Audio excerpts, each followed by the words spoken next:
দেশে এলএনজি খাত নিয়ে, গ্যাস নিয়ে যা চলছে সেটা আপনি জানেন, এবং আমরা যদি 6 তারিখ থেকে হিসাব করে লম্বা সময়ের মধ্যে দিয়ে আমাদের যেতে হচ্ছে।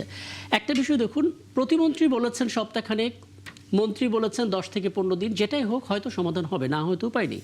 কিন্তু এটা একটা বড় প্রশ্ন কিনা, এলএনজি যে পরিমাণ চাহিদা আমাদের, সেটা পাওয়া যাচ্ছে মাত্র দুটো টার্মিনাল থেকে, একটা সামিটের, একটা এক্সেলারেটর। এখন এক্সেলারেটর নষ্ট, আমরা দেখলাম একেবারে 50% কমে গেছে বা তারও কমে গেছে।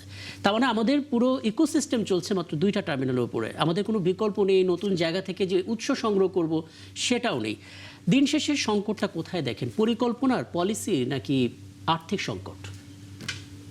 সবকিছুই যদি মোটা দেখে 1 নম্বরে রাখতে বলি, আমাদের এভারেজ আমাদের চাহিদা হচ্ছে দৈনিক 3800 মিলিয়ন ঘনফুট। হ্যাঁ, বরাবরই আমাদের কিন্তু ঘাটতি থাকে। এভারেজ আমরা যেটা পাই সেটা হচ্ছে 2700 মিলিয়ন ঘনফুটের মতো। আর এমনি এভারেজ থাকে আপনার এর ঘাটতি থাকে 1000-এর উপরে। তো আপনি দেখেন যে একটা বিশাল একটা গ্যাপ কিন্তু থেকেই কিন্তু এই যে ডিস্ট্রিবিউশনগুলো সেগুলো হচ্ছে। আর যেটার কারণে যে মহেশখালী যেটা এলএনজি টার্মিনালের সমস্যার কারণে যেটা হচ্ছে, তো আপনি দেখেন যে আপনি গ্যাস এমন একটা আপনি প্রেশারটা, গ্যাসের যে প্রেশার যদি পর্যাপ্ত না পায়, তো এখানে কিন্তু আর ওইটা দিয়ে কিন্তু কোনো কাজ হয় না। যেমন আপনি নর্মালি আপনার 7 থেকে 8 PSI লাগে প্রেশার, যে আপনি যেটা কাজ করবে আপনার, তো সেটা সেই জায়গাটা এখন আছে কোথাও কোথাও 1, কোথাও 0 থেকে 2 এর মধ্যে। এই প্রেশারে কিন্তু আসলে মানে একদম যা তা অবস্থা। তো এই অবস্থায় স্বাভাবিক এটার নগরবাসী, এটা আপনার রাস্তায় অলরেডি গাড়ি কিন্তু কম, যানবাহন কিন্তু কম। তারপর বাসা বাড়িতে যে অবস্থা, আপনি আমার সবার বাসাতেই কিন্তু এটার দৈনন্দিন যে ঝামেলাটা, খাবার ঠিক মতো হচ্ছে না, বা বিকল্পভাবে আমাদের মায়েরা, আমাদের স্ত্রী যারা আছেন, যে যেখানে আছেন, তারা কিন্তু একটা মোটামুটি পারিবারিক সমস্যার মধ্যেই কিন্তু তারা থাকেন, একটা সংকটের মধ্যেই থাকেন। স্বামী বা সন্তানকে কিভাবে খাওয়াবেন, কিভাবে কখন, তো টাইমিংটাও ঠিক থাকছে না। তার মানে সব কিছুর উপরে কিন্তু এটা একটা প্রভাব কিন্তু পড়ছে জনজীবনে। তো এখন এই যেটা বললেন আপনি, আসলে এটা আমাদের সমস্যাটা কোথায়? আমাদের দীর্ঘমেয়াদী পরিকল্পনা নিতে হবে। আমাদের নতুন নতুন গ্যাসের ইম্পোর্ট কোথা থেকে, এই উৎসগুলো আমাদের ভালো মতো, সেগুলো যেসব জায়গা থেকে এই গ্যাসের উৎস, সেই জায়গাগুলোতে আমাদের নিয়মিত এগুলো আপনার মানে অল্টারনেটিভ যে ব্যবস্থা সেটা রাখতে হবে। তারপরে আপনি শর্ট টার্মে, বিশেষ করে এই জাতীয় সময়ে, বিশেষ করে সংকটকালীনের একটা চিন্তা শর্ট টার্ম একটা মাথায় রাখতে হবে। তো এই সব কিছু মিলিয়ে আসলে এটা পুরো একটা পরিকল্পনার বিষয়, কারণ এটা আপনার সবসময় লাগবে। আপনি বললেন পরিকল্পনা করতে হবে, বিকল্প ব্যবস্থা রাখতে হবে, আমাদের উৎসের সন্ধান করতে হবে। এই সমস্ত কাজগুলো করার জন্য যে আইডিয়া, প্রক্রিয়া, ডিসিশন মেকিং করা, সরকারকে জানানো, এই পুরো কাজটা করে আমরা যত জানি বিইআরসি। মুশকিল হচ্ছে, আজকে অধ্যাপক শামসুল আলম যুক্ত ছিলেন, তিনি বলছিলেন যে বিইআরসি তো সরকারকে কোনো প্রশ্নই করে না, চাহিদার কথা বলে না, কেবল সরকার যে টার্গেট দেয় সেটা ফিল আপ করার চেষ্টা করে। আমরা যদি দেখি বিইআরসি কোনো প্রশ্ন করছে না সরকারকে, তাহলে আমরা কিভাবে? সরকারি চাকরি আর কি, সরকারি চাকরি করলে আপনার সরকারকে তো খেপানো যাবে না। সরকারকে আপনি যে জায়গায় কাজ করেন, যেখানে আপনি যখন আপনার কোনো কিছু চাহিদার কথা বলবেন মালিক পক্ষকে, তখন তারা কিন্তু এটা মানে ভালোভাবে নিবে না, ওই জন্য অসন্তুষ্ট হবে যে ঠিক আছে, যার সবচেয়ে কম চাহিদা তাকেই দেখবেন যে সবাই ফেভার করে, মালিক পক্ষ বা আপনার অফিসে। তো এরকমই ওনারা এগুলো বলে সরকারের বিরাগ ভাজন হতে চান না হয়তো। একদম। আমি এই জায়গায় একটু জনাব সাইফুল হক আপনার একটা মতামত নিতেই চাই, কারণ আমরা মন্ত্রীর বক্তব্য শুনছিলাম, ইকবাল হাসান মাহমুদ টুকু, তিনি যে তথ্যগুলো জানালেন, গেল 6 মাসে প্রায় $3.65 বিলিয়ন জ্বালানি আমদানি করতে হয়েছে। আবার আওয়ামী লীগ সরকারের আমলে বেসরকারি বিদ্যুৎ কেন্দ্র মালিকদের প্রায় 56,000 কোটি টাকার বিল, সেটা বাকি রয়েছে, আমাদের সরকারকে সেটা ধাপে ধাপে পরিশোধ করতে হচ্ছে। এই দুটো বাস্তবায়নের কারণে দেখা যাচ্ছে আমাদের যে বৈদেশিক রিজার্ভ, সেখানে আবার চাপ তৈরি হচ্ছে। এখন এই চাপের মাঝখানে আমরা দেখতে পাচ্ছি এলএনজি সংকটও তৈরি হলো। আমি সেই জায়গা থেকে জানতে চাইছিলাম যে সমস্যাটা কি শুধু আর্থিক, নাকি পলিসি, নাকি পরিকল্পনা? আপনাকে ধন্যবাদ। প্রিয়ভাজন আলোচকবৃন্দ, আর এই জনপ্রিয় একাত্তর জার্নাল যারা দেখছেন, দর্শক শ্রোতা, আপনাদেরকে শুভেচ্ছা। আপনার প্রশ্নের মধ্যে কিছুটা উত্তর আছে, খানিকটা সেটা হলো আমাদের তো সামর্থ্যের তো আমাদের ঘাটতি আছে, এটা একটা সংকট। আর এই সরকার 5.5 মাস এখন হতে চলবে। পুরনো জমানার কিছু তাদেরকে অনেক দায়ভার আর এই সরকারকে মোটামুটি বহন করতে হচ্ছে। তারা এখনো পরিপূর্ণ 6 মাসের সময় পায়নি, এটা একটা বিবেচনা। জি যেহেতু এটা আমাদের উন্নয়ন অগ্রগতি বা সকল ক্ষেত্রে এটা একেবারে অগ্রাধিকারের তালিকার মধ্যে বিদ্যুৎ জ্বালানি খাতটা একেবারে শীর্ষে, সুতরাং এটা বিশেষ যত্ন, বিশেষ মনোযোগ, বিশেষ অগ্রাধিকার এটা দাবি করে। আপনি আমার সাথে একমত হবেন যে পলিসিটা চলে আসছে গত 1.5-2.5 দশক ধরে আমাদের জ্বালানি ক্ষেত্রে আমাদের বিদেশ নির্ভরতা। এটা আমাদের সংকটের বেসিক যদি কারণ বলেন, উৎস মূলের একটা বড় কারণ হচ্ছে এই জায়গাতে, জি যেটা আমরা দেখলাম যে মাঝখানে ইরানের সংকটের কারণের জন্য কিভাবে জ্বালানির সংকট এখানে তৈরি হয়েছে। জি এখন এবার যে সংকটটা প্রত্যক্ষভাবে ইরানের এই ক্রাইসিস না হলেও বলতে পারেন আমাদের অল্টারনেটিভ গুলো আমরা খুব সীমিত। এবং উল্লেখ করছিলেন মাত্র দুটো বড় কোম্পানির উপরে আমাদের নির্ভরশীল। জি সম্ভবত এখানে আমাদের বিকল্পটা বাড়ানো দরকার। আমাদের বিকল্প উৎসগুলো আমাদেরকে বের করা দরকার। এই ধরনের দুর্যোগ অথবা কোনোটি ইমার্জেন্সি যদি তৈরি হয়, এটা ইন্টারনালি হতে পারে, এটা এক্সটার্নাল কোনো ফ্যাক্টরের কারণে হতে পারে। তাহলে এই ইমার্জেন্সি কিভাবে আমরা সামাল দেব, তাহলে সেটা আপনাকে এক ধরনের সেফটি মেজার হিসেবে এটা আপনাকে আগে থেকে বিবেচনার মধ্যে এগুলোকে রাখা দরকার। জি আর যেটা বললেন, সরকারকে ইতিমধ্যেই তো গত 5.5 মাসে বিশাল অঙ্কের টাকা দিয়ে জ্বালানি যেমন কিনতে হয়েছে, আর পুরনো আমলের প্রায় 56,000 কোটি টাকার উপরে আয় দেনা পরিশোধ করবার একটা দায়িত্ব ঝুঁকি সরকারের মধ্যে আছে। কিন্তু সংকট হচ্ছে জনজীবনের, বিশেষ করে শিল্প বা সমস্ত ক্ষেত্রে একটা স্থবিরতা জায়গা কিন্তু তৈরি হয়ে যাচ্ছে। একদম আমরা একদম নিশ্চিত- আমি আসলে এই হ্যাঁ এই অংশে যেহেতু আমরা আলাপটা ছোট করেই করব, কারণ বিরতিতে যেতে হবে। আমি বাংলাদেশের সংসদ সদস্য রাশেদুল ইসলাম রাশেদ আপনার কাছে আসবো। তার আগে আমি একদম সরাসরি যারা কাজ করছেন তাদের সাফারিংসটা একটু শুনতে চাই। ফিরোজ হায়দার খান, তিনি বিএনপি নেতা, একই সঙ্গে বাংলাদেশ ইট প্রস্তুতকারী মালিক সমিতির সভাপতিও বটে। ফিরোজ হায়দার খান, আপনি একটু বলবেন আসলে ইটের যে শিল্প, সেই শিল্প অনেক রকমের চড়াই উতরাই পরিবেশ প্রতিকূলতার মধ্য দিয়ে চলছে, এটা আমরা জানি। এর মাঝখানে একটা গ্যাসের সংকটের কথা আমরা শুনতে পাচ্ছি, দেখতেও পাচ্ছি, মানুষের ভোগান্তি আমাদের চোখে পড়ছে। আপনাদের কারখানায় যারা এই পেশার উপরে জীবিকা নির্বাহ করছেন, তাদের দুর্ভোগটা আসলে কি দেখছেন? তারা কিভাবে কাজটা চালিয়ে নিচ্ছে ঠিক এই মুহূর্তে, ছোট করে? ধন্যবাদ আপনাকে এবং 71 টিভিকে এবং আলোচক বৃন্দকে ধন্যবাদ। আমি আসলে অল্প করে বলতে চাই, এই আজকের যে শূন্যতা এবং আজকের যে অব্যবস্থাপনা বলেন বা আমাদের যে প্রবলেমটা বলেন গ্যাসে, এবং এই যে আমদানি এবং ডিস্ট্রিবিউশন সমস্ত কিছুতে যে ক্রাইসিস, এই ক্রাইসিসটা আসলে একদিনের তৈরি নয়। আমাদের বাংলাদেশের প্রথম প্রবলেমই হলো আপনার একটা মাস্টার প্ল্যান নাই, কোনো কিছুরই বিষয়েই মাস্টার প্ল্যান নেই। নগদ একটা জটিলতা তৈরি হয়েছে, আপনার ইনস্ট্যান্ট সেটাকে সমাধান করতে সবাই উঠে পড়ে লেগে যায়। মাস্টার প্ল্যান নাই নাকি মাস্টার প্ল্যান করা হয় সেটা বাস্তবায়নের ক্ষেত্রে নয় ছয় বাস্তবায়ন হয় না। আর হলো সবচেয়ে বড় কথা হলো যে এটা একদিনে হয় নাই। গত সরকার, যেটা স্বৈরাচারী সরকার, 15 বছর 17 বছর একটানা যে অবস্থা করে দিয়ে গেছে দেশটাকে একনায়কতন্ত্র করে, আসলে তারাই এটাকে তাদের নিজস্ব ব্যবসা করার জন্য তারা যা করা দরকার সেটুকু করেছে, বিভিন্ন দায় দেনা করেছে, তার কোনো দায়বদ্ধতা নাই। সেই জায়গা থেকে যে শূন্যতাটা তৈরি হয়েছে, এখন এই জায়গায় আমাদের যে শ্রমিক, প্রায় 50 লক্ষ শ্রমিক আমাদের এই সেক্টরে কাজ করে, এবং তারাও বাসা বাড়িতে তাদের এলপিজি গ্যাস দিয়ে আপনার এখন সবাই এটাতে অভ্যস্ত হয়ে গেছে। লাকড়ি চূড়া এখন প্রায় বিলুপ্তির পথে। তো সেই জায়গায় তারা সবাই কিন্তু এখন এটা আপনার শহরে বলেন এবং অজপাড়া গায়ে বলেন, সব জায়গায় কিন্তু এই গ্যাস দিয়েই সবাই মানে তার যে ক্রাইসিস সেটাকে একদম 50 লক্ষ পরিবারের কথা বলছেন, একটা সংকট 50 লক্ষ শুধু আমার সেক্টরে, আমার এই ব্রিক্স অ্যাসোসিয়েশনের 8000 ব্রিক ফিল্ডের কর্মরত।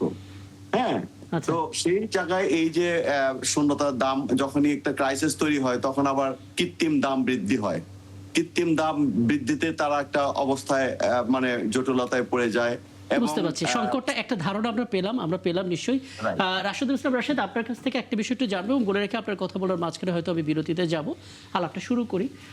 প্রথম কথা হচ্ছে, নিশ্চয়ই এই জ্বালানির যেই সংকটটা, জ্বালানির যে পরিকল্পনাটা এবং যেভাবে চলছে, আসলে সরকার আসার পর নতুন বড় ধরনের কোনো পরিকল্পনা করেনি। এটা আগের আমলের সরকারের যে দুর্নীতি, সেই দুর্নীতির একটা প্রভাব এই সময় এসেও পড়ছে। নিশ্চয়ই বিরোধী দলের চোখেও এটা আছে। আপনাদের দিক থেকে আসলে কি ধরনের আলোচনা চলছে? কোনভাবে গিয়ে আপনারা আসলে সংকটটা খুঁজে পাচ্ছেন? কার কি দুর্বলতা দেখছেন? দেখুন, এখানে একটি খেয়াল করার মতো বিষয় হচ্ছে যে আমরা কিন্তু ধাক্কা কয়েকবার খেলাম আর কি। দেশে সরকার কয়েকবার একটা বিষয় না শুধুমাত্র, অর্থাৎ জ্বালানি তেল ইস্যুতে কি বলে বিদ্যুতের দাম বৃদ্ধি সহ এরকম অনেকগুলো ইস্যু কিন্তু একটার পর একটা আসছে আর কি। এবং এখন আবার গ্যাসের দাম কি বলে আর কি, গ্যাসের দাম বৃদ্ধি করা হয়েছে এবং এখন সর্বশেষ এখন যেখানে দাঁড়ালো যে গ্যাস পাওয়াই যাচ্ছে না, বিরাট বড় একটা সংকট। আমার কাছে মনে হচ্ছে যে মাঝখানে আপনারা যে আলোচনাটি করছিলেন আর কি, ফিরোজ খান ভাইও বলছিলেন এবং সাইফুল ভাইও বলছিলেন আর কি, যে চরম একটা অব্যবস্থাপনা আমাদের দেশে দেখা যায় আর কি। মর্মান্তিক ব্যাপারটা হলো এরকম যে ফ্যাসিবাদী আমলের উদ্ধৃতি দিচ্ছি আমরা, কিন্তু ফ্যাসিবাদী আমল তো শেষ হয়ে গেছে তো অনেক দিন, মাঝখানে ইন্টারিম আমল চললো এবং সেটাও পার হয়ে আমরা কিন্তু অলরেডি পঞ্চম মাস শেষ করে ষষ্ঠ মাসে আছি। সেই জায়গায় দাঁড়িয়ে আমরা এখন যদি বারবার এটাই বলি যে আমাদের অব্যবস্থাপনার জায়গাটা আমরা এখনো পর্যন্ত রিমুভ করতে পারি নাই, এটি আমাদের কাছে মনে হচ্ছে যে এই মুহূর্তে এখন আর এটাকে মানুষ ভালোভাবে আমলে নেবেন এবং বিরোধী দলের অবস্থান থেকেও আমরা সেই কথাগুলোই কিন্তু বলে যাচ্ছি যে 6 মাস হয়ে যাওয়ার পর এখন আর এই কথাগুলো না বলে বরঞ্চ কিউরেটিভ কি উদ্যোগ নেওয়া হচ্ছে সেই বিষয়গুলো আমাদের সামনে নিয়ে আসা দরকার সরকারের পক্ষ থেকে। আচ্ছা, একটা বিষয় একটু বলবেন, মানে যখন প্রথমবার জ্বালানি তেলের সংকট হলো, আমরা দেখতে পেলাম সংসদে জ্বালানি বিষয়ক কমিটি তৈরি করা হলো সংসদীয়, সেখানে বিরোধী দলের পক্ষ থেকে অনেক উপস্থিত ছিলেন এবং একটা রেশিও মেনটেন করে কমিটিটা ফাংশন করলো এবং আপনাদের দিক থেকে অনেকে বলছিলেন যে আপনাদের আইডিয়া, আপনাদের ইনভলভমেন্সি সব কিছু মিলে আসলে পরিস্থিতি সামলানো গেছে।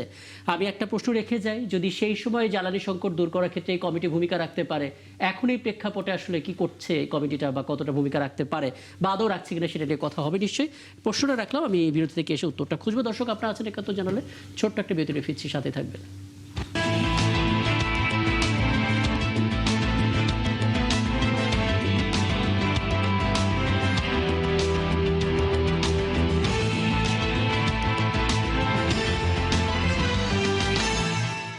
এলোমেলো দিনগুলো সহজ করতে অর্ডার করুন food panda. Make life delicious.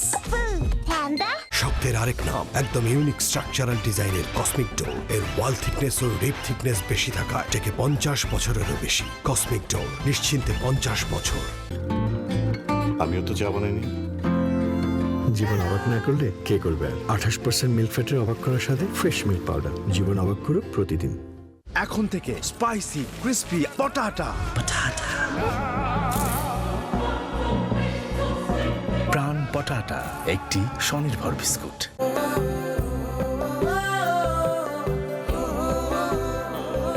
সমতল থেকে পাহাড়ে, গ্রাম থেকে শহরে, সারা বাংলার প্রতিটি ঘরে খুশি ছড়িয়েছে ফ্রেশ।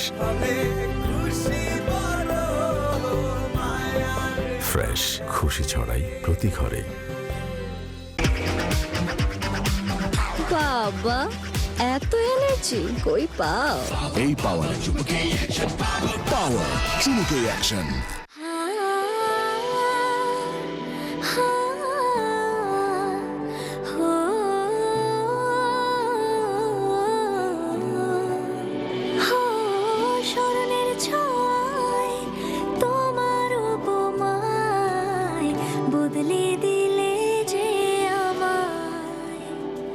চন্দন, ময়শ্চারাইজার, জ্যাসমিন ও গোলাপের সৌরভে স্যান্ডেলিনা সোপ, রূপচর্চা। মাননীয় সংসদ সদস্য রাশেদুল ইসলাম রাশেদ, একটা প্রশ্ন আপনার কাছে করে গিয়েছিলাম। জ্বালানি বিষয়ক সংসদীয় কমিটি যখন তৈরি হলো, তখন আমরা দেখতে পেলাম যে ওই সময় জামায়াত ইসলামের পক্ষ থেকে যারা ছিলেন তারা এটা বলছিলেন যে আপনাদের যে সহযোগিতা, যে আইডিয়া, যে ব্রেনস্টর্মিং, তাতে করে পরিস্থিতি নিয়ন্ত্রণে এসেছে।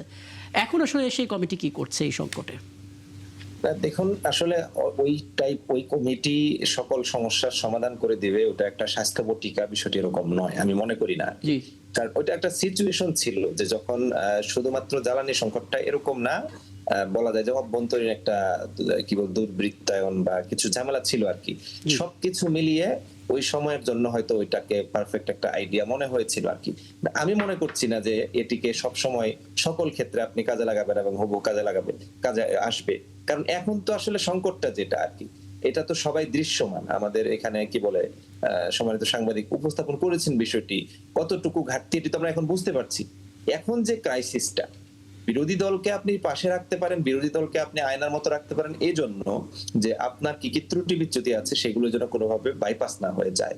এখন সরকারেরই সিদ্ধান্ত নিতে হবে যে এই ত্রুটি দূর করার ক্ষেত্রে, ঘাটতি দূর করার ক্ষেত্রে, অর্থাৎ সরবরাহ কেন্দ্রিক যে ঘাটতিটি রয়েছে এটি দূর করার ক্ষেত্রে এই মুহূর্তে আগাম ভূমিকাটা কি হবে সেই জায়গায়। আচ্ছা, এক্ষেত্রে আপনাকে ছোট করে বলে রাখি, ঠিক এই মুহূর্তে পরিকল্পনার কথা আসলে বিদ্যুৎ প্রতিমন্ত্রী জানিয়েছেন যে এক্সিলারেটেড এনার্জি যে টার্মিনালটার সংকট তৈরি হয়েছে সেটাকে ঠিক করা হচ্ছে, ধাপে ধাপে যেন সেখান থেকে গ্যাস সংগ্রহ করা যায়। আমি মোটামুটি একটু বলি আর কি, আমি একটু বলতে চাচ্ছি, মানে দুঃখটা হচ্ছে যে বক্তব্যের বৈপরীত্যটা আমাদের কাছে কাম্য নয়। একটা সংকট, এটা আমি বলছি, আমাদের যারা অন্যান্য স্পেশালিস্ট যারা সরকার দলীয় নাও হতে পারে, যে কেউ হতে পারে আর কি, সবার যেন একটা লাইনের বক্তব্য থাকে, এই জায়গায় আমরা আসতে পারছি না। এটি আমি মনে করি যে সরকারের বা মন্ত্রণালয়ের বড় ধরনের একটি ত্রুটি। এই জায়গায় দুটো দিক, একটি হচ্ছে যে মন্ত্রীদের বক্তব্য আর একটু খেয়াল করে দেওয়া দরকার, সেকেন্ড হচ্ছে যে যারা এই অধিদপ্তরে মন্ত্রীদের কাছে এই অধিদপ্তরগুলো থেকে প্রশ্নগুলো সরবরাহ করে, উত্তরগুলো সরবরাহ করেন, তাদেরকে আমি মনে করি যে এটিকে জবাবদিহিতার আওতায় নিয়ে আসা দরকার। এটা খুব ভালো একটা পরামর্শ দিয়েছেন, কারণ আমরা বিশেষজ্ঞদের সঙ্গে কথা বললাম, জিয়াউল কবির সুমন, তাদের অনেকে বলছিলেন আমাদের পলিসিগত সমস্যা আছে, এমনভাবে পলিসিটা তৈরি করা হয়েছে যেখানে আমাদের জ্বালানি নিরাপত্তা নিশ্চিত হয় না। আবার অন্যদিকে মন্ত্রী বললেন আমাদের মূল সমস্যা হচ্ছে আর্থিক, তখন মানুষ তো বিভ্রান্ত হচ্ছে আর্থিক সমস্যা নাকি পলিসিগত সমস্যা। যাই হোক, যেটা আসলে রাশেদ ইসলাম রাশেদ খুব চমৎকার করে বলেছেন তার ভাষা থেকেই, যে এখন সরকার যেহেতু পঞ্চম মাস পার করে ফেলেছে, তাদের আসলে এই অজুহাত দেওয়ার সুযোগ নেই যে ফ্যাসিবাদের প্রভাব এখন পড়ছে, কারণ মাঝখানে ইন্টার্ম গভর্নমেন্ট পার হয়ে গেছে। কি বলবো, আসলে যে প্রবলেমগুলো হচ্ছে বা যে সংকটগুলো হচ্ছে এগুলো কিন্তু সবাই আমরা কিন্তু এটার ভুক্তভোগী, তাই না? তো সেই বিষয়গুলোতে সরকার যদি আগাম কোনো তথ্য দিয়ে রাখে যে এই সমস্যা হতে পারে, এবং এটা অর্থাৎ উনি যেটা বলেছেন আমি এটার সাথে একমত, যে একটা জায়গা থেকে একটা একজন স্পোক্সম্যান থাকবেন, উনি বলবেন যে আসলে হোয়াট ইজ গোয়িং অন এবং কি হচ্ছে, তারা কি করছে, সেটা ঠিক আছে। আবার এটাও ঠিক যে ধরেন আমি 5.5 মাসের একটা সরকারকে আমি তো দায়ীও করতে পারবো না। কেন পারবো না? কারণ অনেক কিছুই ধরেন এই যেমন আজকে দেখলাম একটা ঘটনা, এর আগে আমরা রাজশাহী ইউনিভার্সিটিতে একটা ঘটনা দেখলাম, সেখানে কি ছাত্রলীগ প্রকাশ্যে কোপাচ্ছে ইয়েটি। আজকে দেখলাম ভিপি জিএস সাহেব উনি বেলচা নিয়ে মারামারি, যে ছবিটা আমরা দেখলাম। এই জিনিসগুলো তো আমাদের আসলে কি রাজনীতি বা এই যে গণ অভ্যুত্থান, আমাদের পরিবর্তন কতটুকু এসেছে আমি এটা নিয়ে আসলে খুব সন্দেহান।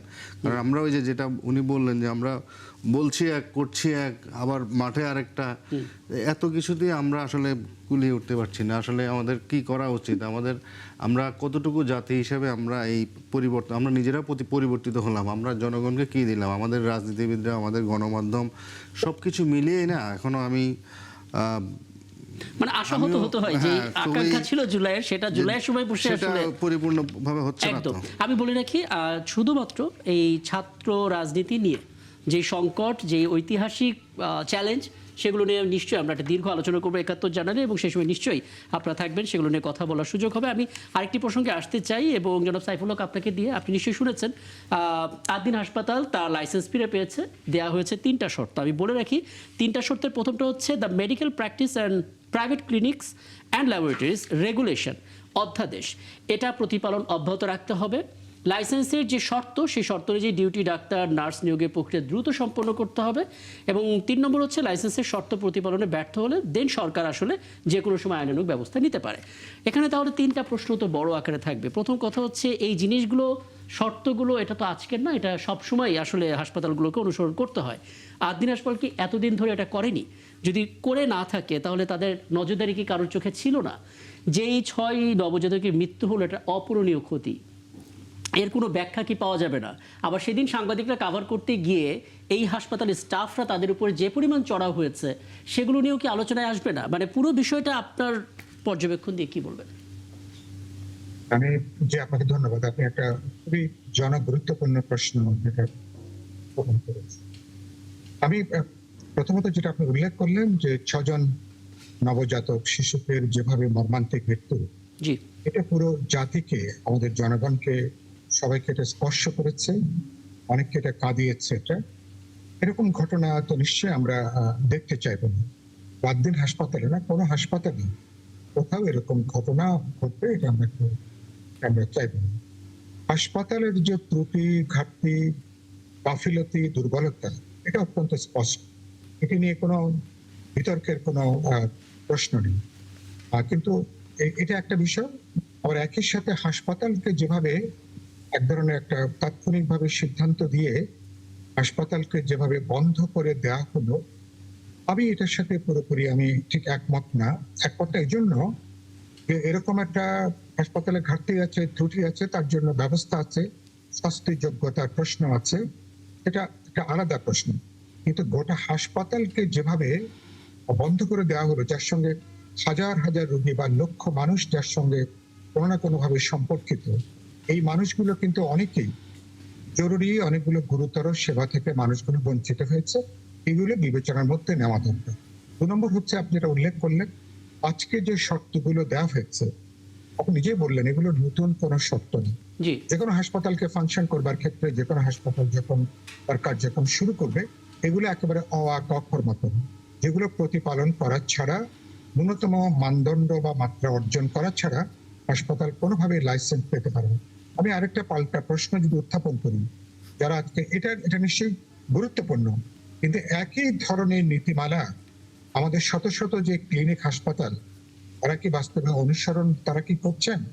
আমি কিন্তু বুকে হাত দিয়ে আমি কিন্তু বলতে পারি, ঢাকাতে, ঢাকার বাইরে, দেশব্যাপী ব্যাঙের ছাতার মতন যেভাবে ডায়াগনস্টিক সেন্টার অনেকগুলো, তারপরে হাসপাতাল গড়ে উঠছে, সবগুলো আমি এটা নিশ্চিত, আমার একটা ধারণা, অধিকাংশ ক্ষেত্রে তার মানটা তারা কিন্তু বজায় রাখতে পারছে না। এগুলোকে দেখবে কে? এ ব্যাপারে নজরদারি দায়িত্ব কার? প্রতিনিয়ত সার্ভাইলেন্সের প্রশ্নটা খুব গুরুত্বপূর্ণ, কারণ এর সঙ্গে একেবারেই মানুষের জীবন, তার বেঁচে থাকাটা যুক্ত। আমি চাইবো এটা কোনো তাৎক্ষণিক ব্যবস্থা না করে একটা সামগ্রিক ব্যবস্থাপনার ভেতরে পুরো ব্যাপারটা আনা দরকার। এই ধরনের ঘটনা আমাদের জন্য যাতে একটা ওয়েক আপ কলের মতন কাজ করে, ভবিষ্যতে মানে এমন একটা ইকোসিস্টেম, এমন একটা ব্যবস্থাপনা নেওয়া উচিত যেটা শুধু আদ্দিন হাসপাতাল না, এরকম ঝুঁকিপূর্ণ সমস্ত হাসপাতালে ক্ষেত্রে। জি, অবশ্যই অবশ্যই, একদম। জল কবি সুমন, আপনি কিছু জানতে চাইবেন আমাদের তিনজন অতিথির কাছে? বাংলাদেশের ৭,৮৫৪টি নিবন্ধিত হাসপাতাল ও ক্লিনিক রয়েছে। আপনি দেখেন, এই সাইফুল ভাই যেটা বললেন, মনিটরিং এর অভাব সবচেয়ে বেশি। আপনি সরকারি হাসপাতাল বলেন, সেখানে ওভারলোডেড ডাক্তার এবং চিকিৎসক 4,000, 4,500, 5,000 রোগীর বিপরীতে একজন ডাক্তার, তাহলে মানুষ ট্রিটমেন্টটা পাবে কোথায়? মানুষ তখন পয়সা বেশি খরচ করে বেসরকারি হাসপাতালে যায়, সেখানেও কি গিয়ে আগে টেস্ট ধরিয়ে দেয়।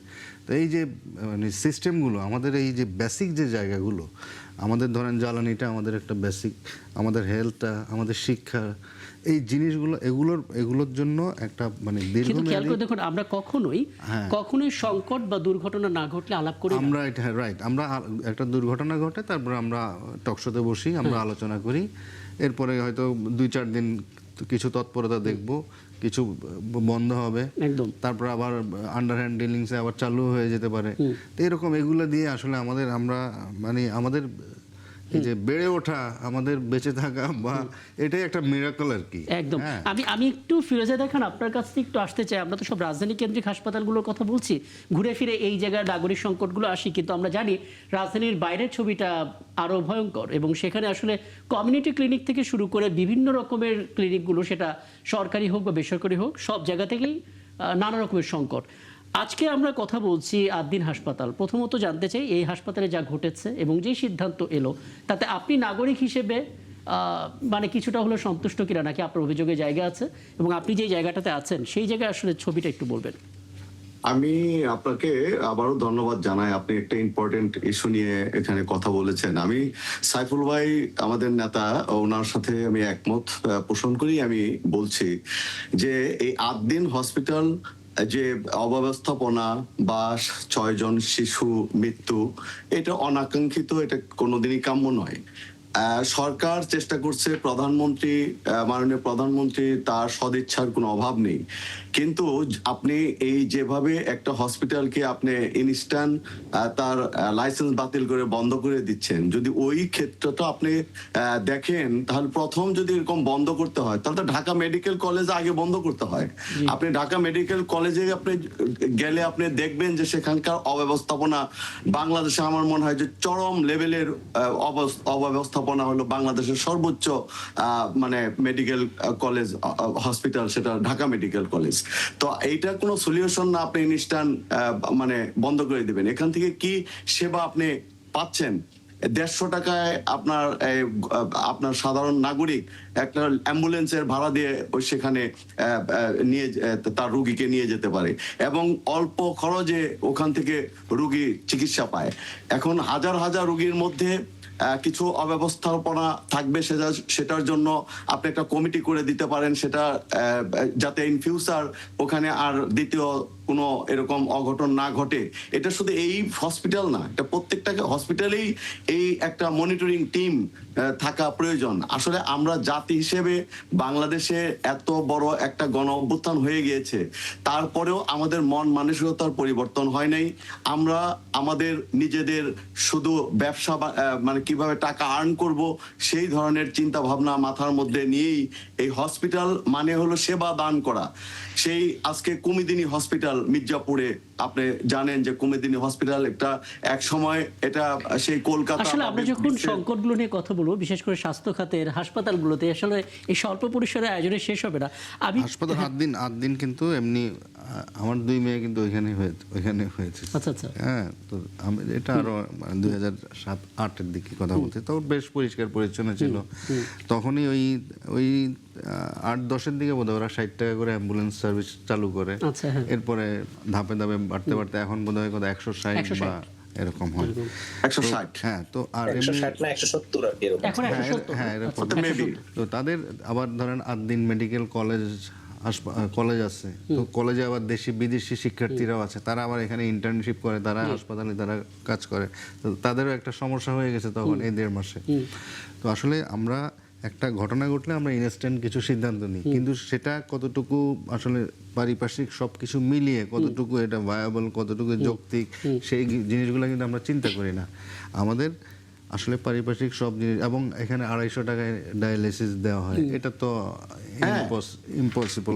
আমার মা যখন অসুস্থ ছিলেন, আপনি শাপলা চত্বর যে ঘটনা, উনি কিন্তু তখন আইসিইউতে ছিলেন। আচ্ছা আচ্ছা, সেই ইসলামী ব্যাংক হাসপাতালে। তো ওই শাপলা চত্বরের ওই ঘটনার সময় আমি ছিলাম অফিসে, 40 ঘন্টা টানা আমি অফিসে। তো ওই সময়টাতেই দিগন্ত টিভি বন্ধ হয়।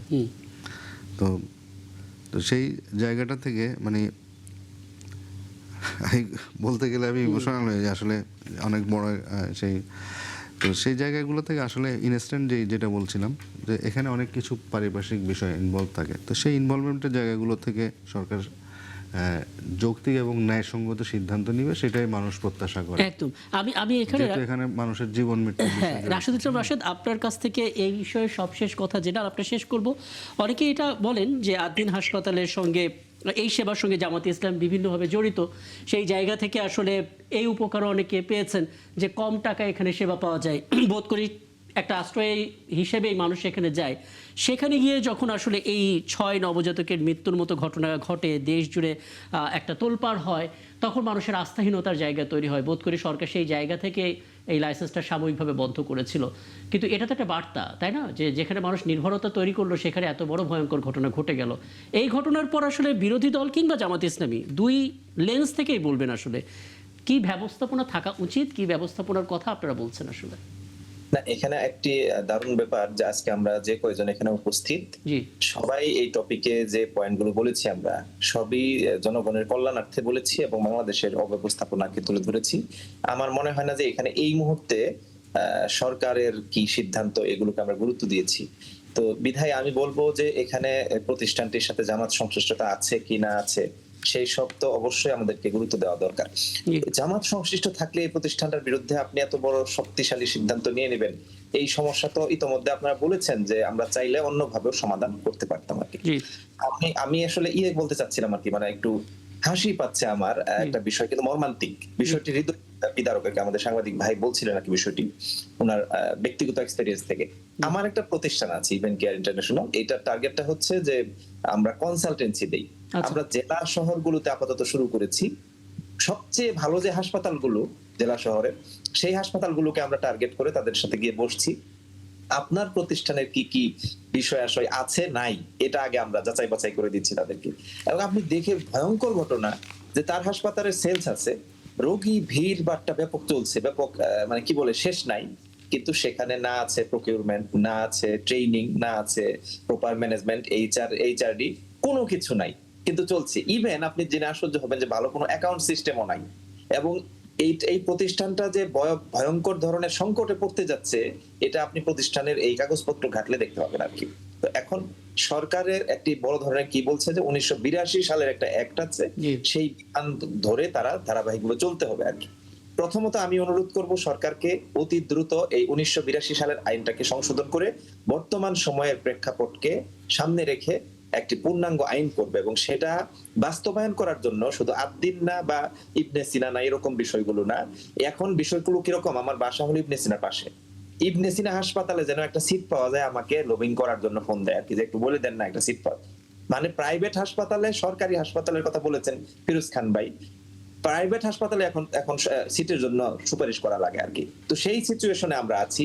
সরকার যে এখন ঘোষণা দিল যে 101 শয্যা বিশিষ্ট সকল উপজেলায় হাসপাতাল করবে, সেটার জন্য প্রস্তুতিটা অতি দ্রুত নেওয়া লাগবে। এবং প্রাইভেট হাসপাতালগুলোর জন্য রেগুলেশন কি এবং পাবলিক হাসপাতালগুলোর জন্য রেগুলেশন কি, এটার মধ্যে কোনো ভিন্নতা থাকবে কিনা, এটা ক্লিয়ার করতে হবে। এবং এটার একটা যেন কার্যকর করার জন্য, বুঝতে পারছি আপনি বরাবরই আসলে একটু সুনির্দিষ্ট করে পরামর্শ দেন, সেভাবে সেই জায়গা থেকে দিলেন। এখানে আলাপটা শেষ করি। আজকে যে দিনটা পড়লো, এই দিনে ভারপ্রাপ্ত স্পিকারের সঙ্গে সিএসসির বৈঠক হবে। আলোচনা কি নিয়ে? সেটা মূলত রাষ্ট্রপতি নির্বাচন নিয়ে।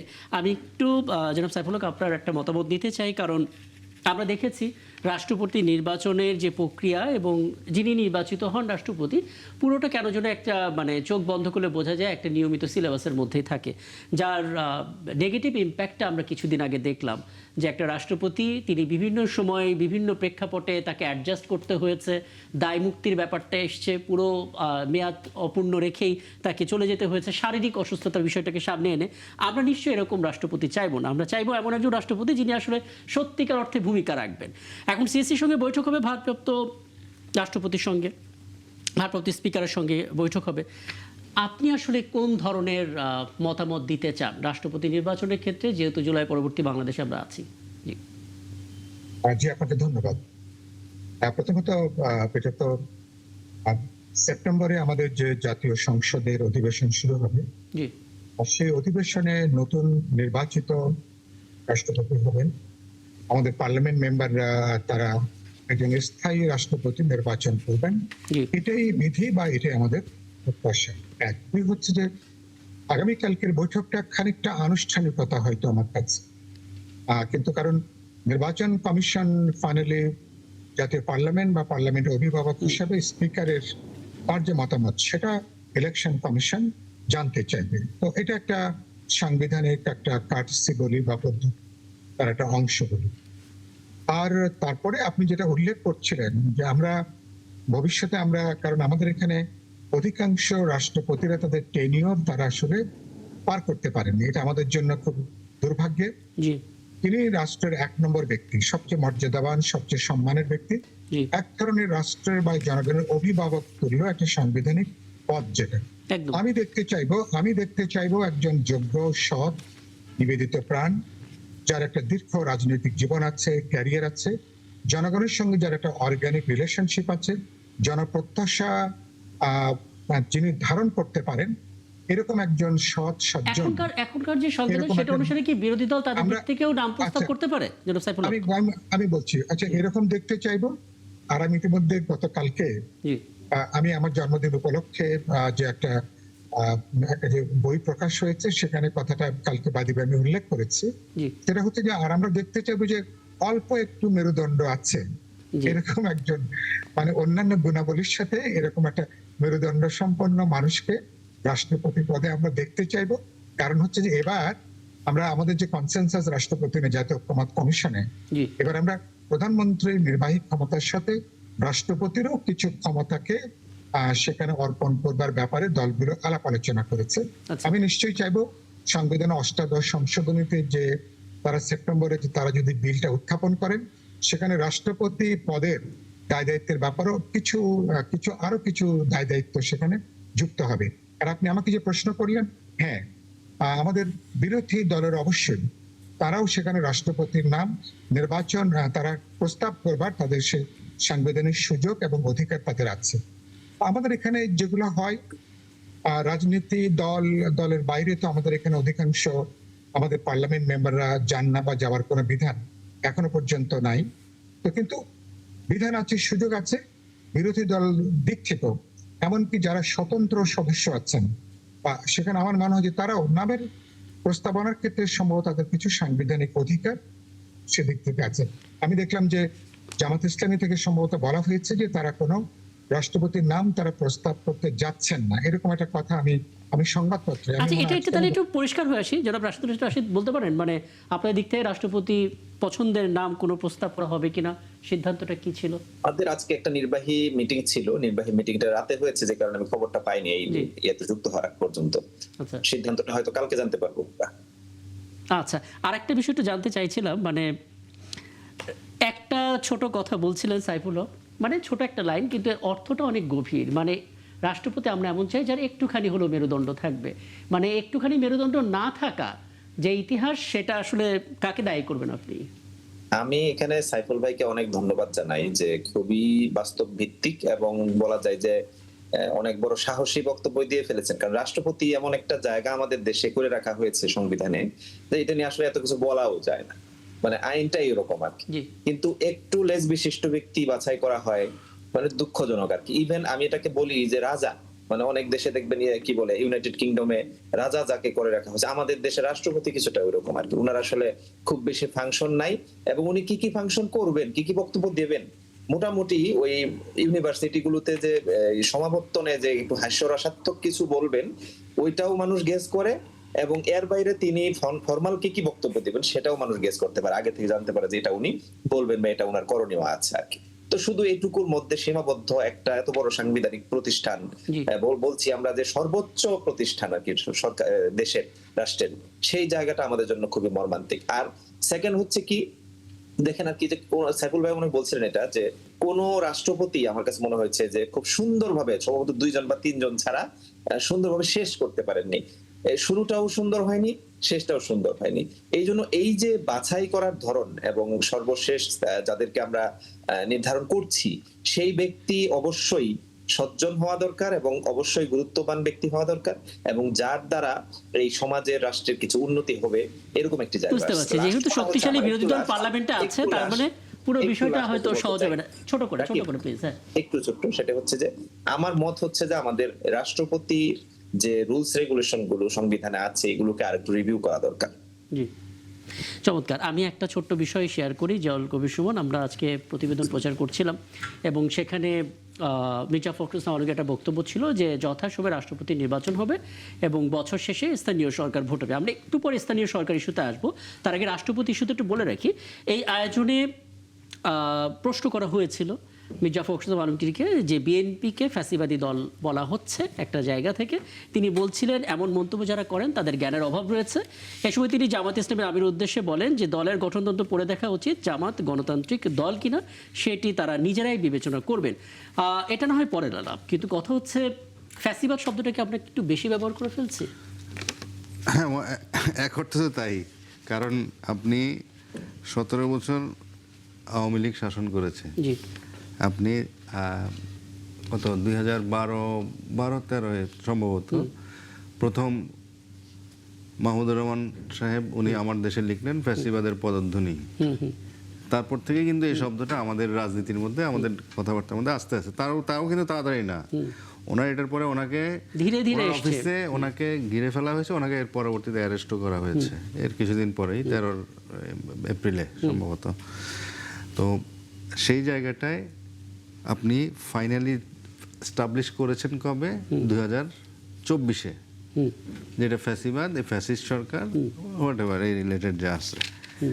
আর এখানে আপনি 5 মাস 5.5 মাসে একটা গভর্নমেন্টকে ওনারা হয়তো বলছেন যে ফ্যাসিবাদের পথে হাঁটছে বা ওইদিকে যাচ্ছে, সেটা ওনারা বলতেই পারেন রাজনৈতিক দল হিসেবে ওনারা, কিন্তু এটা খুবই আর্লি। আমি মনে করি এটা আর্লি, কমপক্ষে 1 বছর তো আপনি দেখবেন। হ্যাঁ, তারপরে আপনি আস্তে আস্তে কমেন্টস করেন বা আপনি ধরিয়ে দেন যে এটা এইগুলা হচ্ছে না, এটা হচ্ছে না, কিন্তু এটা আমি মনে করি যে খুবই আর্লি কমেন্টস। আপনি এটা মনে করেন আর্লি কমেন্টস, আপনি কি এটা মনে করেন জামায়াতে ইসলামী গণতান্ত্রিক দল? জামায়াতে ইসলামী গঠনতন্ত্র আপনি নিশ্চয়ই এটা রাশিদুল ইসলামের কাছে জানার চেষ্টা করবেন, তার আগে আপনি আপনার কাজের ক্ষেত্রে কি বলবেন? এটা ওনারা ভালো বলতে পারবে, ওনারা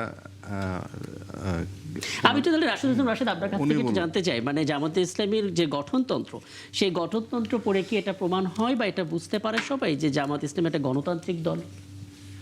দেখুন, দুটোই। আপনি গঠনতন্ত্র পড়া ছাড়াও জামাত ইসলামী যে গণতান্ত্রিক দল এটি মানুষ বুঝতে পারছে অলরেডি। ইভেন গঠনতন্ত্রে এটা স্পষ্ট করে বলা আছে, এবং জামাত ইসলামের চেয়ে এত মানে সুন্দর প্র্যাকটিস অন্য কোন রাজনৈতিক দলে আছে বাংলাদেশে? এটা তো সামাজিক যোগাযোগ মাধ্যমে অনেকেই জানতে চান, ইদানিংকালে তো আরো বেশি জানতে চাইছেন যে এত গণতান্ত্রিক দল যদি সত্যি জামাত ইসলামী হয়ে থাকে তাহলে দলটার আমির কেন নারী হতে পারবেন না? না, এখানে বিষয়গুলো ওরকম করে আলাদা করে কোনো টার্ম দিয়ে ব্যাখ্যা করতে পারবেন না। এখানে দুটো বিষয় আর কি, নারীকে প্রদান হবে কি হবে না, এই বিষয়গুলো কি বলে ইসলামের একটা রুলস রেগুলেশন আছে ফিক্সড, সেটা আপনাকে সামনে নিতে হবে। সেকেন্ড হচ্ছে যে এটি কিছুটা কন্ট্রোভার্সিয়ালও বটে, এই জন্য জামাত ইসলামী কিন্তু এটিকে উন্মুক্তই রেখেছে আর কি।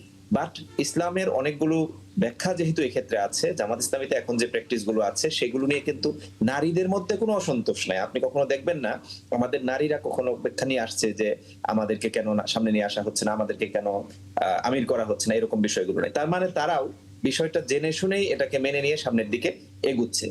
আমি এই বিষয়টি বিশেষভাবে উল্লেখ করতে চাই। আর সেকেন্ড একটি কথা একটু বলি আপনাকে আর কি, ইদানিং কিছু শব্দ বেশি উল্লেখ হচ্ছে বা বেশি নতুন করে আসছে, যেমন আপনারা বলছিলেন যে ফ্যাসিবাদ, মব, ডিপ স্টেট, ডিসইনফরমেশন, এই টাইপের শব্দগুলো আসছে।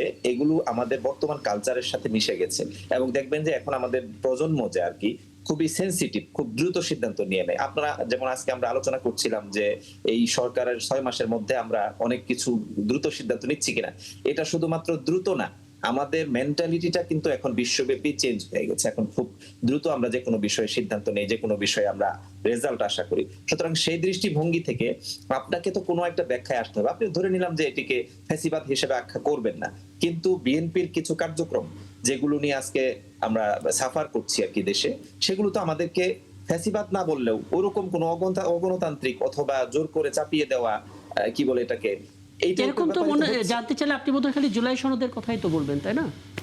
শুধু জুলাই সনদ কেন, বাংলাদেশের সবচেয়ে বড় দুঃখজনক বিষয় তো জুলাই সনদের চেয়েও মারাত্মক যে গণভোট আপনি গ্রহণ করেছেন, সেই গণভোটকে আপনি উপেক্ষা করছেন।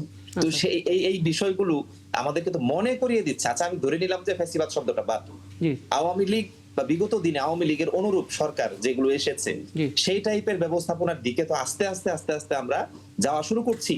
তো আপনি একটা কাজ, আপনি এখানে কি বলে জিয়া ভাই বলছিলেন যে বছর খানেক যাক, আপনি কেন বছর খানেক যেতে দিবেন? ভাই, পরিবর্তন তো হচ্ছে, সেটাও তো আপনি লক্ষ্য করবেন, সেটাও তো বলবেন। কারণ আমি এটা আরেকটা বিষয়, কারণ আপনি একটা দেখেন আমাদের সরকার প্রধান যিনি আছেন তার কিন্তু দেখেন তার আচার আচরণ বা তার যেই এই যে 18-20 ঘন্টা যে তার কাজের মধ্যে থাকেন তিনি, এগুলো তো বলবেন। ভাই একটু বলি আমি, আমাদের দেশে বর্তমানে প্রাইম মিনিস্টার, বিরোধী দলীয় নেতা, ইনাদের যে কালচার গুলো, কথাবার্তা গুলো, এগুলো বাংলাদেশে আর কখনো দেখা যায় না, রাইট? এটা আমরা অস্বীকার করছি না, এবং এটা নিয়ে সংসদেও আমরা আলোচনা করেছি। এবং বাংলাদেশের ইতিহাসে সংসদ নিয়ে এরকম একটা কি বলে উভয় পক্ষ থেকে আলোচনা, নেগেটিভ পজিটিভ যেভাবে হচ্ছে আর কি শক্ত অবস্থানে, এরকম বিগত দিনে কোনোদিন দেখা নাই। এর অর্থ কি? শুধুমাত্র আমরা অনেকেই মনে করছে কি যে সরকার যে কাজগুলা করছে ভালো, বিরোধী দল কেন শুধু ওই ভালো কাজগুলো প্রচার করে যাক না কেন?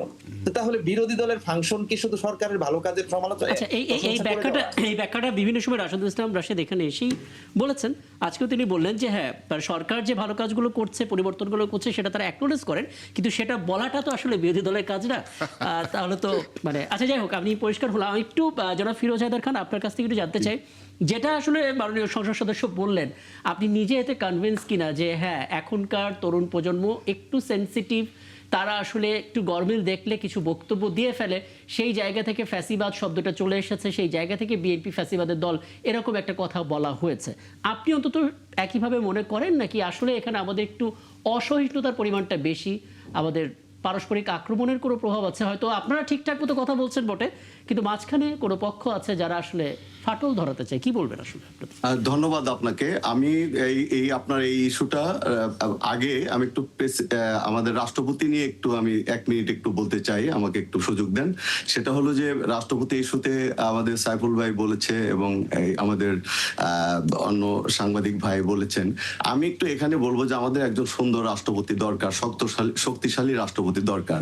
এবং আমরা ইতিহাসে এরকম যে আজকে যিনি ভারপ্রাপ্ত রাষ্ট্রপতির দায়িত্বে আছেন, মেজর অবসরপ্রাপ্ত হাফিজউদ্দিন বিক্রম, উনি যেভাবে আপনার সংসদের স্পিকার হিসেবে যেভাবে চালিয়েছেন এবং চালাচ্ছেন, এটা আমার বাংলাদেশের ইতিহাসে এরকম স্পিকার আর আসে নাই এবং এটা সর্বজন মানে গৃহীত। জি, পরিষ্কার। এর পরের অংশটা একটু বলবেন। জি, আমি এর পরের অংশে যেটা বলবো যে ওনাকে যেরকম ভারপ্রাপ্ত রাষ্ট্রপতি করা হয়েছে, আমি দেখেছি আসলে সাধারণ মানুষ এবং একদম টপ টু বটম এইরকম এই মেজর হাফিজ সাহেবের মতো রাষ্ট্রপতি বাংলাদেশে এখন চায়, যে ওনার গার্ডস আছে, উনি এই সেই এটা হোল্ড করে, কারণ উনি শহীদ রাষ্ট্রপতি জিয়াউর রহমানের সাথে ছিলেন, উনি তার পিএইচ ছিলেন এবং যে কারণে তার ভিতরে সেই সততা, সেই দৃঢ়তা, তার মনোবল, সেই রকম শক্তি, সাহস সমস্ত কিছু আছে।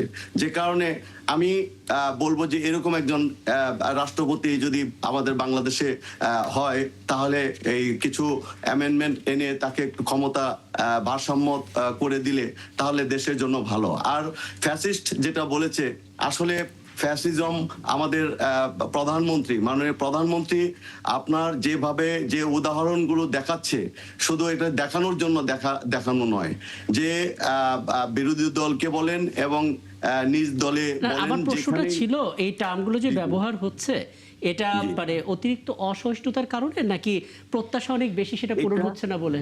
এটা আসলে 24-এর গণ অভ্যুত্থানের পরে ছাত্র জনতার যে একটা বৈপ্লবিক একটা অবস্থা এবং তারা রক্ত দিয়েছে, এটা কিছুদিন তো থাকবে। এত রক্ত দিয়েছে, এত ছেলে মেয়ে মানে শহীদ হয়েছে আমাদের সন্তানেরা, তো সেই জিনিসটুকু আবার সরকার বা যারা ক্ষমতায় আছেন তাদেরকেও এবার একটু মেনে নিতে হবে। অসহিষ্ণু তো বলাই যায়, কিন্তু এটার পেছনে আপনাকে যেতে হবে যে আপনার বক্তব্য একেবারে পরিষ্কার, একটা বিরতিতে আমাকে যেতেই হচ্ছে। জি, ফিরোজ খান, আপনার বক্তব্য একেবারে স্পষ্ট। অনেক ধন্যবাদ, অনেক ধন্যবাদ। এই বিরতি থেকে ফিরে এসে আবারও আলাপটা শুরু করব এবং আমি আসলে জনাব সাইফুল হক এবং একই সঙ্গে রাশেদ দুজনকে একটু বলে রাখতে চাই, আমরা শুরু থেকে জানতে পারছিলাম যে দক্ষিণ সিটি কর্পোরেশনে এনসিপির আসিফ মাহমুদ হয়তো প্রার্থিতা নেবেন, এখানে লড়বেন, তিনিও আশা প্রকাশ করেছিলেন, কিন্তু আমরা দেখতে পেলাম জামাত প্রার্থী হিসেবে সাদেক কায়েমকে মৌখিকভাবে চূড়ান্ত করে ফেলেছে। যদি সেটাই হয় তাহলে আসিফ মাহমুদ সজীব ভুঁইয়া তিনি আসলে কি করবেন? মানে যেহেতু 11 দলের মধ্যে আপনারা আছেন, যদিও এটা মানে দলীয়র বাইরে গিয়ে নির্বাচনটা হচ্ছে, তারপরও নির্বাচনকারীর বোঝাপড়া বলতে একটা শব্দ আছে।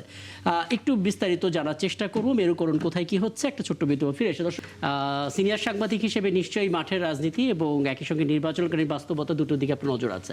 আমরা শুনতে পাচ্ছিলাম 11 দলের যে জোট নির্বাচনকারীর সময় তৈরি হলো, নির্বাচনকারীর সমঝোতার ভিত্তিতে জুলাইয়ের পক্ষের শক্তি এক হলাম, এরকম নানা রকমের বক্তব্য আমরা তখন শুনছিলাম এবং তারাই আসলে বিরোধী দলে আছে। এবং এর মাঝখান থেকে আমরা আসিফ মাহমুদ সজীব ভুঁইয়াকে জানতে পারলাম যে তিনি হয়তো দক্ষিণ সিটিতে নির্বাচন করবেন, তিনি বলেছিলেন সেটা। এখন শুনতে পাচ্ছি সাদেক কায়েম জামাতের প্রার্থী হিসেবে সেখানে নির্বাচন করতে পারেন। যদি তেমনটাই হয়, কি বলবেন আসলে রাজনীতির যে বোঝাপড়া, নির্বাচনকারীর বোঝাপড়া, সেটা কি কিছুটা হলো? এটা তো আসলে খুবই সোজা উত্তর, রাজনীতিতে শেষ কথা বলে কিছু নাই। আগে সজীব ভুঁইয়া আমরা দেখেছি যে উনি সাদিক কায়েম এবং সজীব ভুঁইয়া দুইজনেই কিন্তু গণ আন্দোলনে তাদের যথেষ্ট ভূমিকা আছে। হ্যাঁ, তা এখন সজীব ভুঁইয়া যখন আসলো নির্বাচনকারীর সময় আমরা দেখেছি যারা ঠিক এই মুহূর্তে মাঠে আছেন, নির্বাচন করছেন এবং নির্বাচনের ক্যাম্পেইনেও ছিলেন, তারা প্রত্যেকেই কিন্তু জুলাই আন্দোলনের মাঠে ছিলেন, কিন্তু আমরা তাদের মধ্যে তো সহিংসতা দেখছি। এবং এখানে আসলে যত এই বিশেষ করে সাদিক কায়েমকে দেওয়ার পেছনে যেটা এর আগে আমরা একবার শুনেছি আপনার ঢাকা ৮ সেখানেও কিন্তু সাদিক কায়েমের নাম একবার এসেছিল যে সেখানে তাকে প্রার্থী করা হতে পারে। পরে জামাতের হেলাল উদ্দিন সাহেব তাকে বাদ দিয়ে ওনারা জোট করে সেখানে নাসিরউদ্দিন পাটোয়ারিকে দেয়। তো যাই হোক, পরবর্তীতে এখন যেটা আমরা আমার মনে হয় যে নিজেদের মধ্যে হয়তো আলাপ আলোচনা করে আসিফ ভুঁইয়াকে হয়তো নতুন কোনো জায়গায় আলোচনা তো নিজেদের মতো করা যায়, পর্যন্ত এটা ভোট তো দেবেন নাগরিকরা। ওনার প্রতি আমার প্রশ্ন শেষ পর্যন্ত এটা নিয়ে কোনো কার কাছে রাশিদুল ইসলাম এটা নিয়ে ওনাদের মধ্যে কোনো বিরোধ হবে কি না এনসিপির সাথে? জি, রাশিদুল ইসলাম রাশেদ আপনার কাছে জানতে চেয়েছেন যে আল কবির সুমন এটা নিয়ে কোনো বিরোধ হতে পারে কিনা আসলে সাদেক কায়েম বরাবর? এখানে সবার আগে খেয়াল করা দরকার যে নির্বাচনটি আমরা করেছি 12 ফেব্রুয়ারি, সেটিকে কেন্দ্র করে 11 দলের একটা জোট হয়েছিল এবং ইতোমধ্যে দেখবেন যে খেলাফত আন্দোলন, খেলাফত মজলিস নামে দুটো দল কিন্তু তারা যেহেতু এই মুহূর্তে নির্বাচন শেষ, মাঝখানে যদিও কিছুদিন নির্বাচনের পরে একসাথে কিছু আন্দোলনের কার্যক্রমে সবাই অংশগ্রহণ করেছি, তারপরে তারা সেখান থেকে নিজেদেরকে সরিয়ে নিয়েছে এবং বক্তব্য হিসেবে তারা কিন্তু ক্লিয়ার করেছেন যে এর অর্থ এই নয় যে আমরা ভবিষ্যতে আবার এক হব না।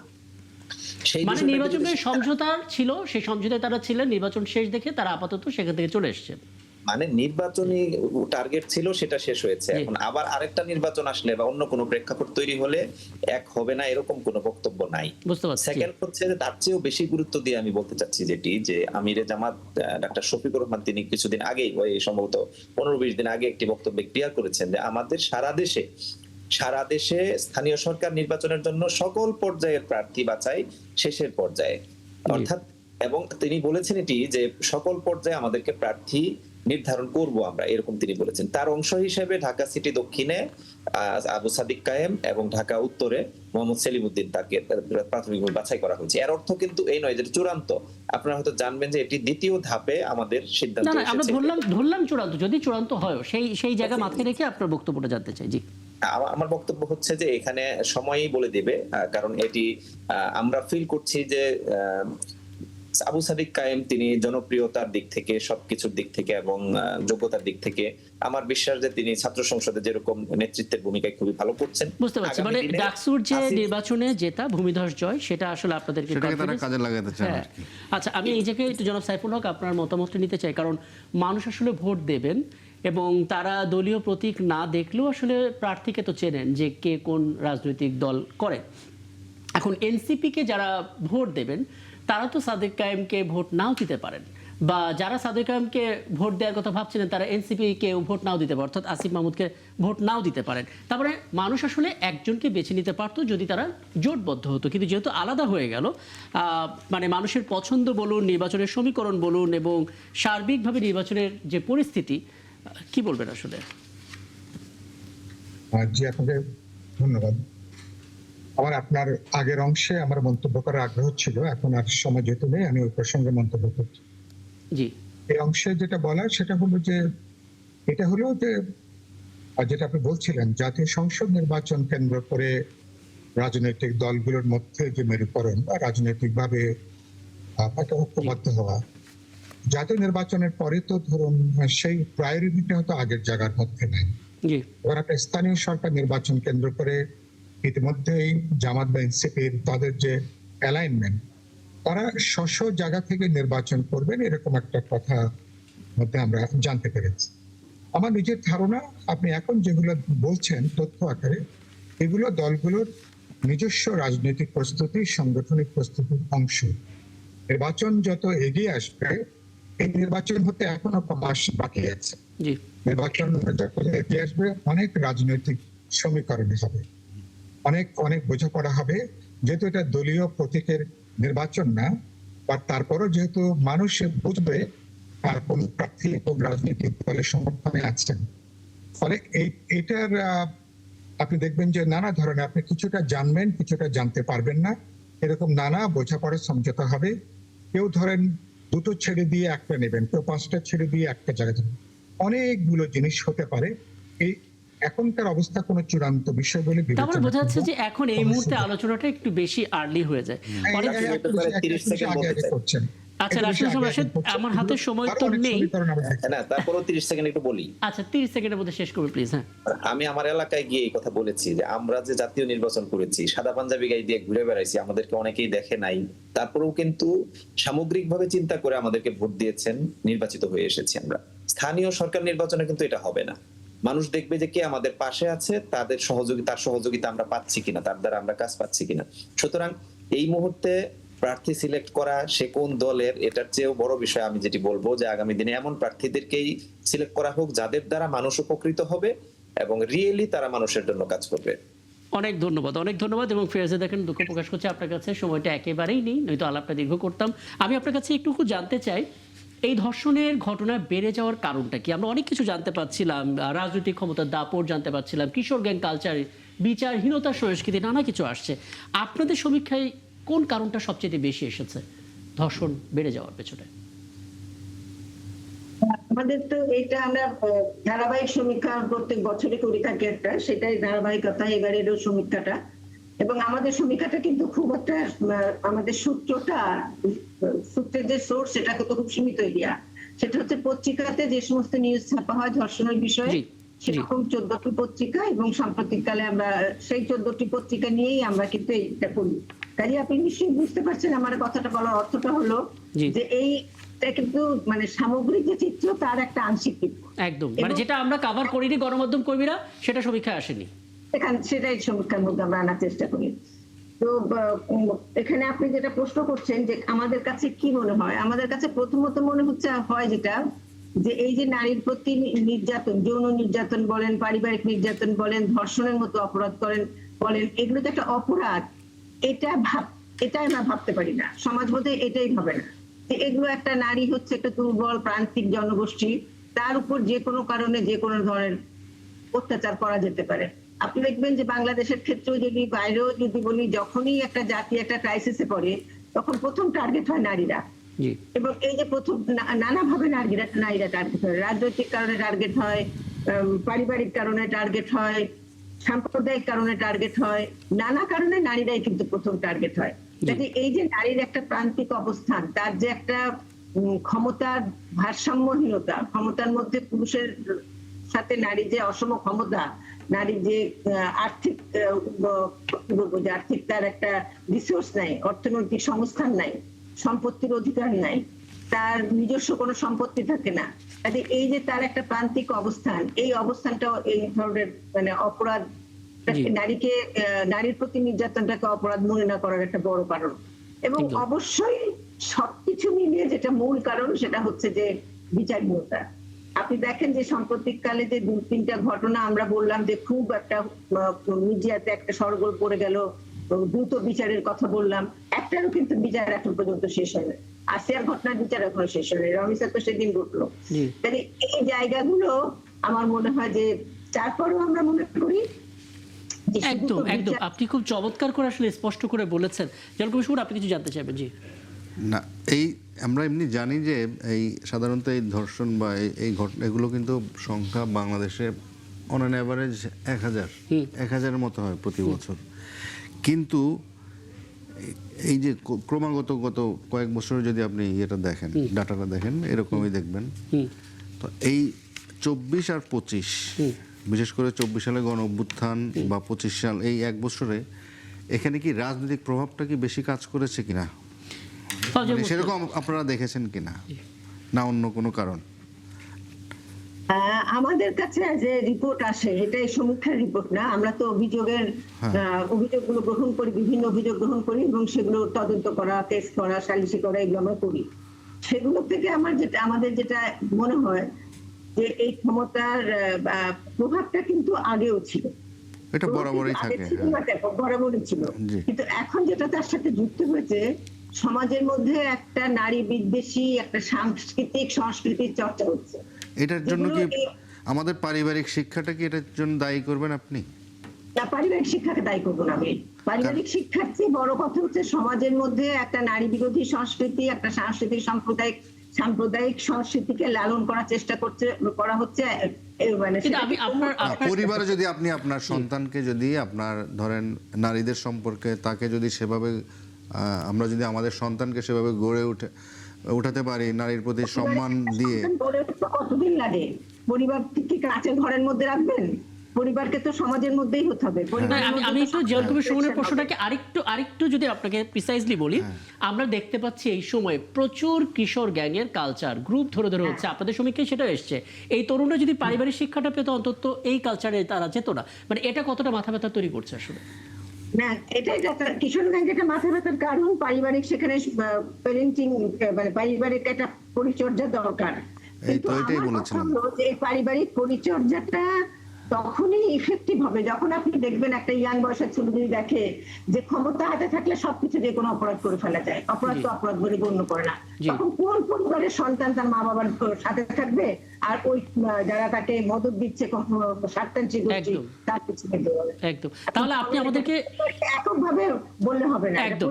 আপনি তাহলে কি সুপারিশ করবেন আপনাদের ওই জায়গা থেকে? 20টা সুপারিশের কথা আমরা শুনতে পাচ্ছিলাম, কয়েকটা যদি জানি সবচেয়ে গুরুত্বপূর্ণ। আমরা প্রথম যেটা বলতে চাই সেটা হচ্ছে যে আমি আমার গণমাধ্যমকে যেটা অনুরোধ করব যে আমরা দেখি যে যখন ধর্ষণের কোনো খবর ছাপানো হয় সেখানে ভিকটিমকে নানাভাবে মানে তার যে করুণ অবস্থা সেটাকে তুলে ধরা হয়।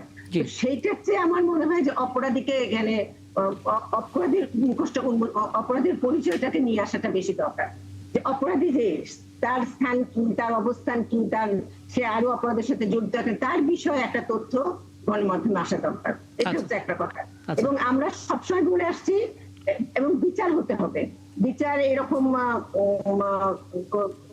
দ্রুত বিচারের কথা বলে বিচার ঝুলিয়ে রাখা, অ্যাপিলেট করে সেখানে আমাদের অনেক সাজেশন আছে, সেগুলো আমরা দিয়েছি। এখানে একদম আপনাদের তো সময় নয়, বিস্তারিত শুনবেন না, শুনতে পারবেন না। বিচারহীনতার সংস্কৃতির থেকে আমাদেরকে উঠতে হবে এবং সমাজের মধ্যে যে নারী বিদ্বেষী সাম্প্রদায়িক প্রচারণা চলছে সেগুলোকে রুখে দাঁড়াতে হবে। এটা সমাজকে সকলকে রুখে দাঁড়াতে হবে, কারণ অপরাধ তো শুধু বিচার করে শেষ হবে না, অপরাধ যাতে না হয় তার মতো পরিবেশ সৃষ্টি হতে হবে। সেই পরিবেশটা সৃষ্টি করার জন্য অপরাধীকে উন্মোচিত করা এবং সমাজের মধ্যে অপরাধ প্রবণতাটা কমিয়ে নিয়ে আসাটা খুবই গুরুত্বপূর্ণ বিষয়। খুবই স্পষ্ট করে বলেন। আমি একটা বিষয় একটু জিয়াউল কবির সুমন আপনার কাছে জেনে আলাপটা শেষ করব। আমরা প্রায় শুনি যে ভিকটিম যিনি হন তিনি আসলে সবচেয়ে বেশি সাফার করেন মামলা নেয়া এবং হ্যাঁ প্রতিটা ধাপে ধাপে এই মামলা জট, মামলা প্রক্রিয়া ধীরগতি হওয়া, বিচারটা হওয়ার জন্য নাম শুনে যায় কিন্তু বিচারটা কার্যকর হতে দেখি না। এই জার্নিটা আসলে কতটা ভোগায়? সমাধানটা কি হতে পারে ছোট করে? এটার জন্য আসলে আইন প্রয়োগে সক্রিয়তা থাকতে হবে। যারা আইন শৃঙ্খলা বাহিনী আছেন তাদেরকে অ্যাক্টিভ হইতে হবে। একটা ঘটনা শোনার সাথে সাথে সেই জিনিসটাতে মাঠে নেমে যেতে হবে এবং যারা এই অপকর্মগুলো করে তাদেরকে আইনের আওতায় নিয়ে আসতে হবে। দ্রুত চার্জশিট দিয়ে তাদেরকে দ্রুত আইনের আওতায় দিতে হবে। আর এর পাশাপাশি আমি যেটা বলতে চাই সেটা হচ্ছে আপনি দেখেন শুধু এর বাইরেও কিন্তু আরো অনেকগুলো কারণ আছে। যেমন আমাদের এখন কিশোর গ্যাংয়ের কথা আপনি বললেন, আপনি পর্নোগ্রাফির বিস্তার ইন্টারনেটের কারণে, আমাদের টিকটক করে, আমাদের এই ফেসবুক ইউটিউবার যারা আছেন তারা বিভিন্ন ধরনের অশ্লীল ভিডিও বানিয়েও কিন্তু তারা ইনকাম করছেন। এগুলো কিন্তু একটা অস্থিরতা বা কিছুটা হলেও এগুলো খারাপ প্রভাব ফেলছে। তারপরে আমাদের যে দৃষ্টিভঙ্গি সেটা তো আছে, আমাদের নৈতিক শিক্ষারও অভাব আছে। আমি যেটা মনে করি পারিবারিক শিক্ষা এবং সামাজিক যে দৃষ্টিভঙ্গি এই দুটার মধ্যে একটা ব্লেন্ডিং একটা নিয়ে আসতে হবে। আমার ফ্যামিলিতে আমার পারিবারিক শিক্ষা কখনো একজন নারীকে খারাপ একদম। তাহলে আমরা যদি আলাপটা শেষ করি তাহলে আমরা বুঝতে পারছি নৈতিক শিক্ষা, পারিবারিক শিক্ষা, সামাজিক শিক্ষা এবং সর্বোপরি যে আইনগত দিক বলা হচ্ছে যেখানে বিচারটা যেন ঠিকঠাক মতো হয়, এগুলো নিয়ে ঘরে বাইরে সব জায়গায় নারীর জন্য নিরাপদ কর্মস্থল। ফৌজিয়া ইসলাম, 1 মিনিটের মধ্যে একটা কথা 1 মিনিট অ্যাড করব। সেটা হচ্ছে এই সমস্ত কাজগুলো করার জন্য আমাদের অর্থায়ন লাগবে। আমাদের যে জেন্ডার বাজেট আছে, জেন্ডার বাজেটের মধ্যে থেকে কত পার্ট আমি নারী সহিংসতা প্রতিরোধে খরচ করছি সেটার আমার মনিটরিং করতে হবে, সেটা আমাকে করতে হবে। এই ফান্ডিং এর নামটা কি আমরা ভিকটিম সাপোর্ট বলতে পারি? নারী প্রতি সহিংসতা প্রতিরোধ বলবো আমরা, ভিকটিম সাপোর্ট বলার চেয়ে নারী প্রতি সহিংসতা প্রতিরোধ তার মানে সবগুলো ফেজেই লাগাতে পারবো। বুঝতে পারছি। অনেক ধন্যবাদ আপনাদের দুজনকে আমাকে সময়টা দেওয়ার জন্য এবং নিশ্চয়ই পরবর্তীতে আরো কথা হওয়ার সুযোগ হবে আপনাদের সঙ্গে এবং নতুন নতুন বিষয় নিয়ে কথা হবে এবং তখন অন্তত এই সমীক্ষাটা কিছুটা হলো আশাব্যঞ্জক হবে সেই প্রত্যাশা থাকবে। এবং দর্শক আপনাদেরকে ধন্যবাদ, একটি দীর্ঘ সময় আমাদের সঙ্গে ছিলেন। আগামীকাল নতুন ইস্যু নিয়ে আবারও আমরা হাজির হবো 71 জানালে। থাকবেন আমাদের সঙ্গে।